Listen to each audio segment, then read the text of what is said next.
Good evening children. इलेक्ट्रोस्टैट्स वाले lecture में कुछ कूलम्स लॉ पर अच्छे क्वेश्चंस करते हैं। एक क्वेश्चन ये है, two small balls having equal charge plus Q. दो स्मॉल बॉल्स हैं, दोनों पे पॉजिटिव चार्ज क्यू है, on each are separated by two insulated strings. दो इंसुलेटेड स्ट्रिंग से सेपरेटेड है, of equal length L, are suspended by two insulated string of equal length L and suspended from a hook fixed to a stand. The whole setup is taken into the space where gravity is zero, no gravity. तो अगर आप solution में आए तो इनका ये मतलब था, शुरुआत में देखो ये एक हुक है, आपने इस हुक के साथ आपने एक धागा ये लगाया, एक धागा ये लगाया है, दोनों की लंबाई L है, यहाँ एक चार्ज है, यहाँ एक चार्ज है, चार्ज क्यू है बेटा, मास कुछ होगा ही, चार्ज क्यू है, मास होगा ही, दोनों रिपेल करेंगे एक दूसरे को। इधर इलेक्ट्रोस्टैटिक फोर्स लगेगा, इधर इलेक्ट्रोस्टैटिक फोर्स लगेगा, ये आएगा, लेकिन इनका वेट भी लगेगा, वेट mg नीचे लगेगा, वेट mg नीचे लगेगा। ओवरऑल ये इसको ऐसे ही कहीं ठहराएगा, मतलब इसका एंगल जो होगा इन दोनों के बीच का, अगर आप थीटा मानो थीटा रहेगा। तो जब आप अपने जगह पर जैसे रूम में है वहां रखेंगे तो इसके ऊपर दो फोर्स काम करेंगे, दोनों लाइक चार्जेस हैं, रिपेल करेंगे, इलेक्ट्रोस्टैटिक फोर्स लगेगा, इनके बीच की कुछ दूरी होगी, बाद में बात कर लेंगे, लेकिन वेट भी लगेगा। और ये वेट इसको नीचे, देखो ये फोर्स इसको दूर ले जाना चाहता है, वेट नीचे लाता है तो ये यहां ठहरेगा, ये स्थिति है। लेकिन कहते हैं the whole setup is taken into the satellite into the space. तो एक सैटेलाइट जो स्पेस में है, where there is no gravity, यानी वहां जी जीरो। तो आप देखो बेटा, इनसाइड सैटेलाइट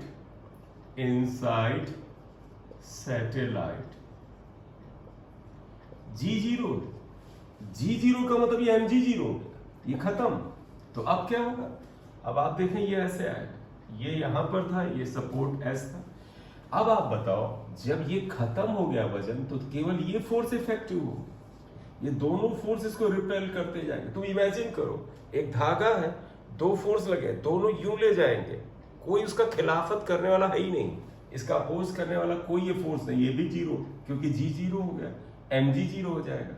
तो इस स्थिति में दोनों ऐसे ठहर जाएगा। ध्यान दो, ये यहां है, क्यों? क्योंकि अब इलेक्ट्रोस्टैटिक रिपल्शन को कोई खिलाफत कर ही नहीं, नीचे लाने वाला जो था mg वो खत्म। तो अब इनमें सिर्फ और सिर्फ बेटा ये फोर्स लगेगा, इलेक्ट्रोस्टैटिक फोर्स, ये s है, ये l है, ये l है, ध्यान रखना इतना, ये l हुआ, इस पे भी इलेक्ट्रोस्टैटिक फोर्स लगेगा, ये आता है, mg खत्म। तो अब जैसे क्वेश्चन में पूछा है व्हाट इज द, क्वेश्चन में पूछा what is the angle between, तो देखो बेटा ये जो पहले एंगल था, अब ये एंगल अगर आप चाहे इधर बनाए चाहे इधर बनाए, एंगल थीटा इक्वल टू क्या हो जाएगा 180 डिग्री। तो यहां पर here theta would be equal to 180 degree, क्योंकि जी है नहीं, तो एक तो आंसर ये हुआ। अब इन्होंने पूछा what is the tension in string, बेटा धागा ये 11th में तुमने बेटा वो पढ़ा है इक्विलिब्रियम की कंडीशन, लॉज ऑफ मोशन में आपने, तो आपको याद है जैसे ये पार्टिकल यहाँ इक्विलिब्रियम में, मतलब यहाँ रुका हुआ है बेटा, स्टेशनरी है, तो इस पे इधर फोर्स लगेगा और इधर टेंशन लगेगा।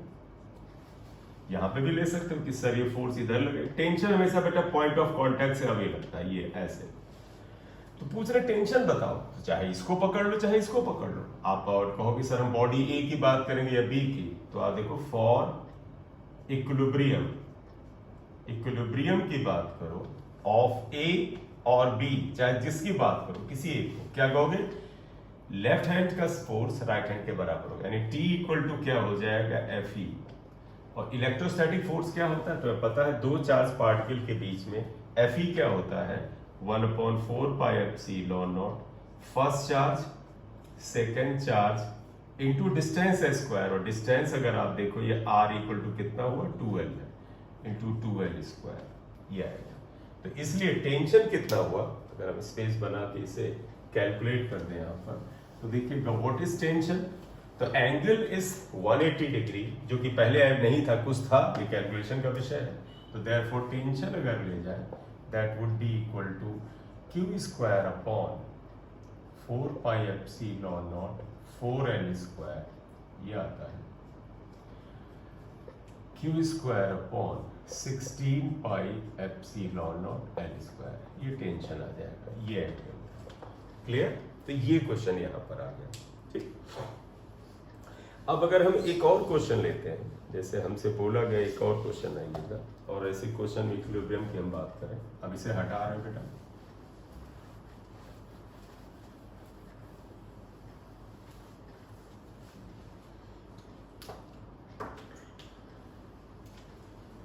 नेक्स्ट क्वेश्चन लेते हैं।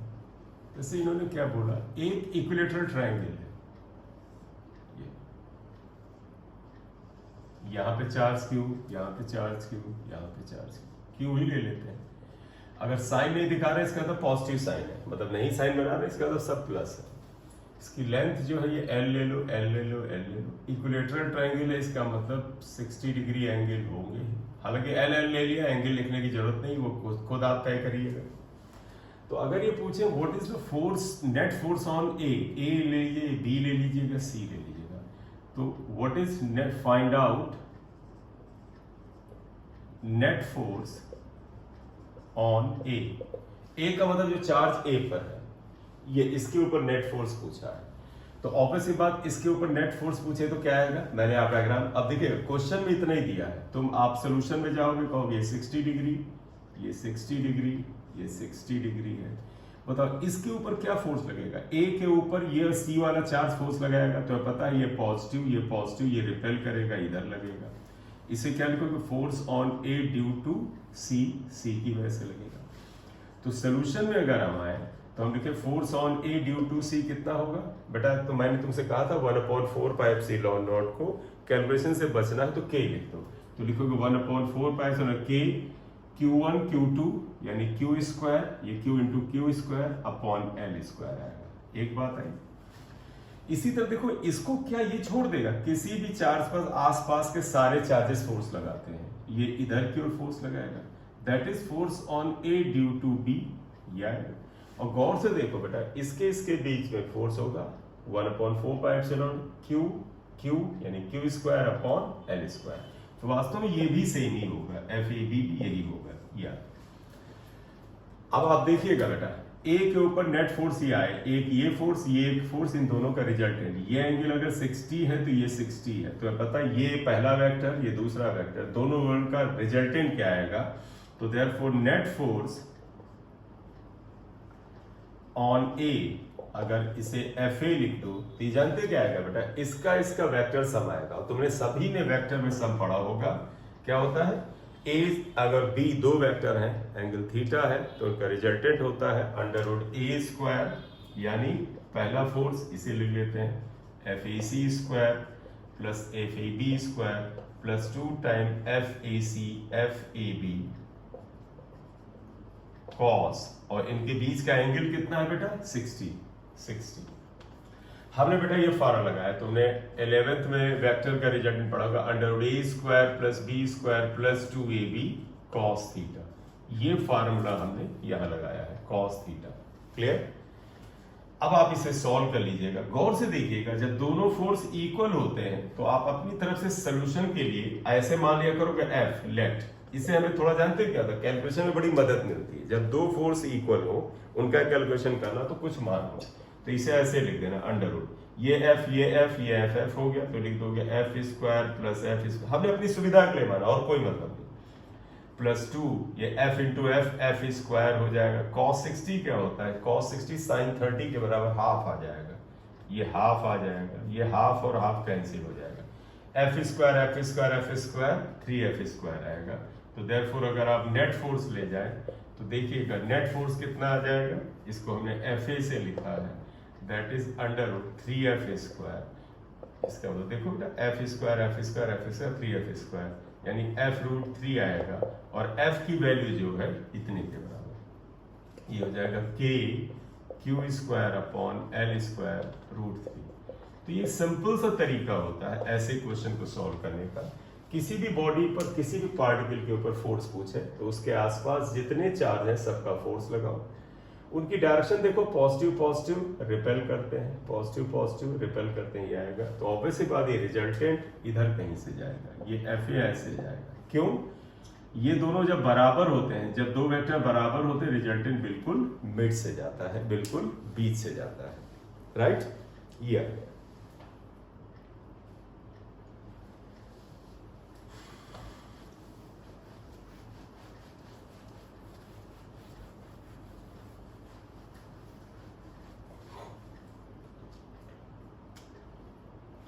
एक क्वेश्चन और करते हैं।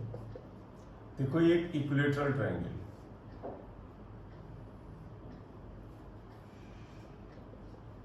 इक्विलेटरल है, साइड सेम है तो इक्विलेटरल है। जो सारे एंड्स पे चार्ज क्यू क्यू दे रखे हैं, हमने इसको ए मान लिया, इसको बी मान लिया, इसको सी मान लिया। ये पूछ ही रहे हैं कि इसके सेंटर पर एक थर्ड फोर्थ चार्ज क्यू क्या रखें कि ये सिस्टम इक्विलिब्रियम में आ जाए। तो क्वेश्चन ये है, for what value of charge Q, इसके क्यू, यानी हमें इसकी वैल्यू इनके टर्म में बतानी है। System is in equilibrium, system is in equilibrium, equilibrium में होगा। या तो ये कहते हैं कि इसकी किस वैल्यू के लिए सिस्टम इक्विलिब्रियम में होगा, जरा देखो। तो देखो बेटा, ये L है, ये L है। आप ऐसा करो, ये वाली दूरी, ये वाली दूरी और ये दूरी बराबर होगी, तो पहले R लिख लो, बाद में हम R की वैल्यू निकाल लेंगे, क्योंकि आंसर में हमारे यही आना चाहिए L, R हमने अपनी तरफ से माना है, ठीक है। तो सोल्यूशन में हमने पहले ले लिया है late OA OB OC R के बराबर, R को हम निकाल लेंगे बाद में, चिंता न करो आप। तो देखो, अगर ये इक्विलिब्रियम पे है तो इसका मतलब इसका जो फोर्स इधर लगेगा, देखो इसे अगर आप O मान लो तो लिखोगे force on O due to B, FOB, ये आएगा। ये कितना होगा? ये होगा K, देखो 1/4 पाई एप्सिलॉन, पहला चार्ज, दूसरा चार्ज Q अपॉन आपका डिस्टेंस क्या हो जाएगा, R², या इसे हमने क्या लिखा है, FOB, या है। क्लियर? अब इसी तरह से आप देखो बेटा, ये और ये लेते एक इसकी फोर्स ये लगेगा FOC। गौर से देखो तो इसकी वैल्यू सेम नहीं होगी, क्यों? ये R है, Q, तो ये भी FOC के बराबर होगा। और अगर आप देखें इसके ऊपर जो चार्ज था Q, इस पे इसकी वजह से भी इधर फोर्स लगेगा FOA, ये भी इसके बराबर ही होगा। देख लो बेटा, तीनों वैल्यू सेम।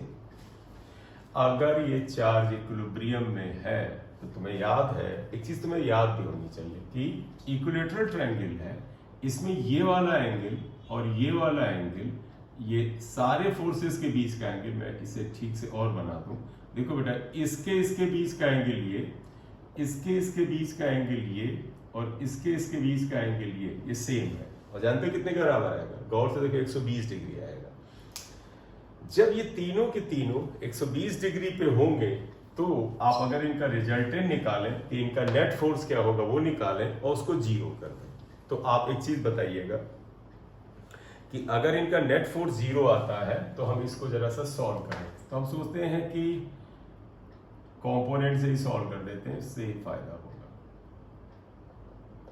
नेट फोर्स 0 आएगा। देखो तो कंपोनेंट कैसे करें, आप जरा ध्यान दीजिएगा। ये फोर्स इधर है, ये इधर है। अगर आप रिजल्टेंट लें तो एक और तरीका है क्या, कि हम इसका और इसका रिजल्टेंट निकालें। एंगल 120 है तो वो रिजल्टेंट इधर आएगा, इसे हम F1 लिख लें। तो हम ऐसे ही कर रहे हैं। देखो, resultant of FOA and FOC, बेटा ध्यान दीजिएगा, ये R हमने यहां बना लिया। FOA और FOC का रिजल्टेंट को अगर हम F1 लिख लें तो कितना आएगा, under FOA² plus FOC² plus 2 times FOA FOC cos 120। ये एंगल बेटा 120 डिग्री आएगा, राइट। फिर मैंने कहा था अगर फोर्स बराबर हो तो कुछ मान लिया करो, तो हम इसे मान लेते हैं F के बराबर, लेट। तो आप ध्यान देना, ये F1 क्या आएगा, ये आएगा √F² plus F² plus 2F², ये सब बराबर है। और cos 120 जो होता है माइनस हाफ होता है, तो ये कैंसिल होगा।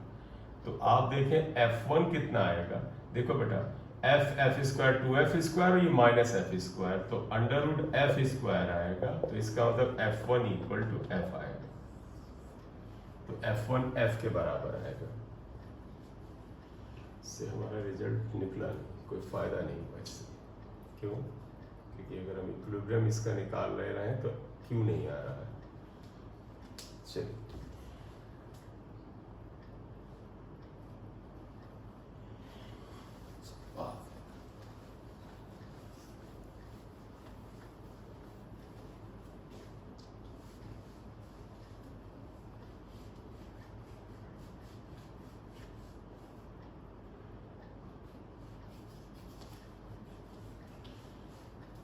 क्वेश्चन करते हैं। ये देखो एक इक्विलेटरल ट्रायंगल है, इक्विलेटरल ट्रायंगल बेटा, ये क्वेश्चन करते हैं। ये एक इक्विलेटरल ट्रायंगल है, तीनों साइड से Q charge Q charge Q charge C मान लें, इसे ए मान लेते हैं, इस पे भी चार्ज क्यू। क्वेश्चन ये है कि हम एक सेंटर ओ पे चार्ज क्यू क्या रख दें जिससे कि ये सिस्टम इक्विलिब्रियम में आ जाए। तो क्वेश्चन ये है, if 3 like charges q are kept at the vertices of an equilateral triangle,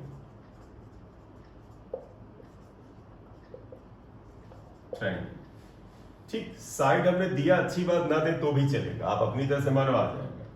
for what magnitude of fourth charge q system is in equilibrium, system is in equilibrium, system equilibrium में होगा। System equilibrium का मतलब जानते क्या होता है, ये सब के सब नेट फोर्स जीरो है, राइट। तो ऐसे केस में ऐसा करो, जब अगर आपको इसका मैग्नीट्यूड निकालना है तो आप इसका इक्विलिब्रियम मत चेक करो, क्योंकि कैंसिल हो जाएगा, किसी और का चेक करो। हम ए का चेक करते हैं, अपनी सुविधा के लिए इसे आर मान लेते हैं। तो देखो ए पर एक फोर्स ये लगाएगा इधर, इसे लिखोगे force on A due to O, देखो ये ए के ऊपर ये फोर्स लगाएगा।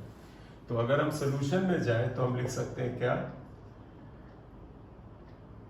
फॉर ए के लिए लिख रहे हैं, force on A due to वो क्या आएगा, 1/4 पाई एप्सिलॉन नॉट। बेटा क्या होता है 1/4 pi epsilon nought, Q1 Q2 upon ये square, Q upon R square A का है। इसी तरह देखना बेटा, इसके ऊपर ये भी फोर्स लगाएगा, ये इधर लगाएगा, तो ये FAO था, ये FAB आएगा। FAB कितना लगेगा, QQ यानी Q square upon L square.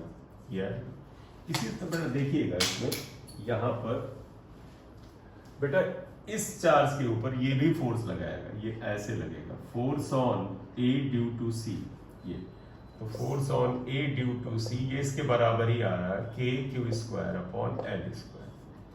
तो अगर किसी चार्ज के ऊपर 1 2 3 फोर्स लगते हैं, उनमें ये फोर्स देखो बराबर, तो आप देखो ये दोनों बराबर रहते हैं।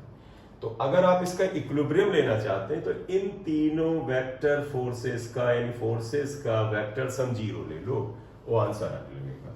तो मैं इसे कर रहा हूं, आगे देखिएगा। देखो बेटा ये दोनों बराबर हैं, तो हम इसे F मान लेते हैं। F मैंने बताया बराबर वाले को सेम मान लेने में फायदा होता है। लेट, तो जानते क्या आएगा, इक्विलिब्रियम ऑफ ए के लिए ये दोनों फोर्स अगर आप देखो तो बराबर है। अगर इक्विलेटरल ट्रायंगल है तो ये एंगल 60 डिग्री है, ये एंगल भी 60 डिग्री आएगा। तो इन दोनों का रिजल्टेंट, बड़े ध्यान से सुनना, दो वेक्टर अगर सेम मैग्नीट्यूड के होते हैं तो उनका रिजल्टेंट मिड से जाता है। तो इन दोनों का हम रिजल्टेंट निकालें, वो इस डायरेक्शन में ही जाएगा। तो हम यहां पर हम ये ले रहे हैं, देखो क्या लिख रहे हैं, resultant of FAC and FEB। अगर हम इसे F1 से लिख लें तो देखो हम अपनी तरफ से इसे F1 लिख रहे हैं, ये क्या आएगा under root FAC square plus FEB square plus 2FAC FEB cos 60 आएगा, क्योंकि बेटा ये एंगल 60 है। ठीक, मैंने इसीलिए इनको सेम मान लिया था। देखो ये दोनों फोर्स हमें सेम मान लिया, तो F square plus F square plus 2F square cos 60 बेटा क्या होता है, sin 30 हाफ आता है, ये कैंसिल, तो बेटा F1 equal to F root 3 आ जाएगा ये, और F की वैल्यू ये है पता है, इसका मतलब K Q square upon L square root 3 आएगा। ये इक्वेशन नंबर नेक्स्ट आ गया 2 लिख लिया। ठीक, तो आप जरा ध्यान दीजिएगा, इन दोनों फोर्सेस का ये रिजल्टेंट आया, ये दोनों फोर्स मैग्नीट्यूड में बराबर है, तो इनका जो रिजल्टेंट F1 जाएगा ये बिल्कुल इनके बीच से जाएगा, ये जाएगा, ये F1 आएगा। अब फाइनली आइएगा इसका रिजल्टेंट ये आ चुका है, यानी अब ये खत्म। अब सिर्फ 2 फोर्स है एक ही डायरेक्शन में है, और तुम्हें पता है दोनों का अगर वेक्टर सम 0 आ जाए तो ये इक्विलिब्रियम में आ जाएगा। अब तुम कहोगे सर दोनों एक ही तरफ है तो 0 क्यों आएगा? अरे वो अलग की बात है। आप कहोगे अगर इनका वेक्टर सम 0 आए तो ये इक्विलिब्रियम में है, तो आप लिखोगे फॉर इक्विलिब्रियम ऑफ ए, क्या लिखोगे, FAO plus F1 should be equal to 0। इनका वेक्टर सम 0 होना चाहिए, राइट? दोनों एक ही डायरेक्शन में जब बेटा फोर्स होते हैं, ध्यान रखना, जब फोर्स या वेक्टर एक ही डायरेक्शन में होते हैं तो उनका वेक्टर सम या सिंपल अलजेब्रा का सम, जैसे 3 + 4 = 7 सेम ही होता है। तो आप सिंपली रख दो, एरो लगाया जरूर है, सिंपल। AO की वैल्यू क्या है, K Q upon R square plus F1 क्या है, ये है K Q square upon L square root 3 equal to 0। ये हम इसको सॉल्व कर लेंगे तो कैपिटल Q आ जाएगा। तो मेरा पहला प्रिकॉशन इसमें क्या था, अगर Q की वैल्यू निकालें तो इसका इक्विलिब्रियम मत चेक करो, क्योंकि ये एक्चुअली कैलकुलेशन में खत्म हो जाता है। तो अब अगर हम इसे फाइनली सॉल्व करें तो देखो क्या आता है। यहाँ पर देखिएगा, इस इक्वेशन को अगर मैं सॉल्व करूं ले जा करके यहाँ पर, तो देखो क्या आएगा, आप देखें इसमें Q निकालना है तो ये टर्म राइट में ले जाओ, इससे फायदा है। तो आएगा K capital Q upon R square equal to minus K small q upon L square root 3। K से K कैंसिल होगा, एक Q से एक Q कैंसिल होगा, L भी R निकालना पड़ेगा बेटा। तो आप देखो यहाँ पर Q कितना आ जाएगा, माइनस Q रूट 3 अपॉन ये L स्क्वायर और यहाँ पर R स्क्वायर ही आता है। अब मैं अगर यहाँ पर इसको इक्वेशन x1 लिख दूं, R की वैल्यू निकाल के यहाँ रख दूं तो आंसर आ जाएगा। R निकालना बड़ा आसान है, जरा ध्यान रखिएगा। ये पूरा एंगल 60 है तो ये एंगल कितना है, 30 है।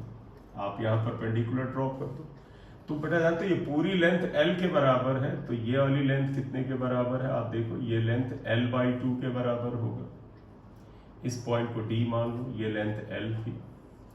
देखो ये ट्रायंगल ले लें, इसको हमने A से लिखा था, AOD, ये एंगल 90 है।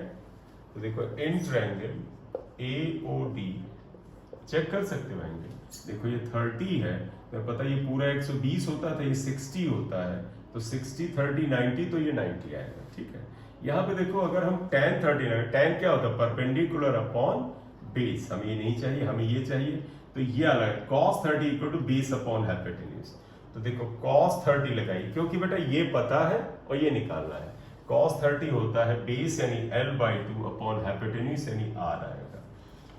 cos 30 होता है √3/2 L/2R, R हमें चाहिए, तो R की वैल्यू क्या आ जाएगी, ये कैंसिल हो जाएगा, L/√3 आएगा। ये वैल्यू उठा के यहां रखिए, पुटिंग इन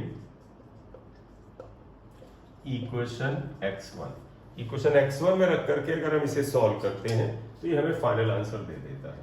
आई होप ये लिख लिया होगा आपने, तो मैं ये थोड़ा स्पेस बनाऊं और यहाँ पे सॉल्व करता हूँ।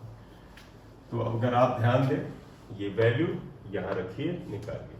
तो अगर हम इक्वेशन इसमें रखेंगे तो Q इक्वल टू क्या आ जाएगा, -Q√3 upon L square, R square को रखेंगे तो L²/3 आ जाएगा, ये कैंसिल होगा, √3 को कैंसिल कर √3 आ जाएगा, तो Q की वैल्यू -Q/√3 आएगा। ये क्या बताता है? ये बताता है कि वो चौथा चार्ज Q/√3 के बराबर आना चाहिए, माइनस साइन बताता है कि इसकी वैल्यू नेगेटिव में होना चाहिए। हेंस जो चौथा charge, fourth charge Q should be equal to -Q/√3, that is negative होना। अगर नेगेटिव नहीं होगा इक्विलिब्रियम नहीं आएगा। ये फाइनल है। इसके बाद बेटा इसके इलेक्ट्रोस्टैट्स के अगले में मैं बीच में और क्वेश्चन लूंगा, अगले में हम इलेक्ट्रिक फील्ड स्टार्ट करेंगे। और एक और बात करना चाहेंगे कि सुपरपोजिशन प्रिंसिपल ऑफ जो आपके कूलम फोर्स क्या है या चार्ज क्या है, सुपरपोजिशन प्रिंसिपल। Thank you.